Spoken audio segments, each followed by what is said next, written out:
সমাজের মধ্যে অনেক কুসংস্কার আছে।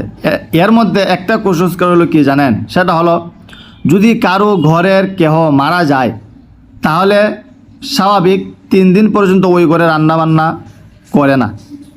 আত্মীয় স্বজন যারা আছে তারা খাবার আয়না দেয়, কারণ ওনাদের ভিতরে অনেক কষ্ট থাকে, অনেক দুঃখ থাকে, খাবারের প্রতি ওইরকম ইন্টারেস্ট জাগে না বা ওইরকম চাহিদা থাকে না, রান্নাবান্না করবে তো দূরের কথা।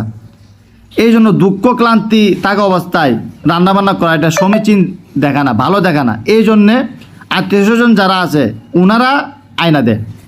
এর মানে এটা না যে 3 দিন পর্যন্ত রাঁধতেই পারতে না, 3 দিন পর্যন্ত কেউ রাঁধতে পারবে না বা ঘরের চুলার মধ্যে আগুন ধরাইতে পারবে না, এমন কোনো বাধ্যতামূলক না, বাধ্যবাধকতা না।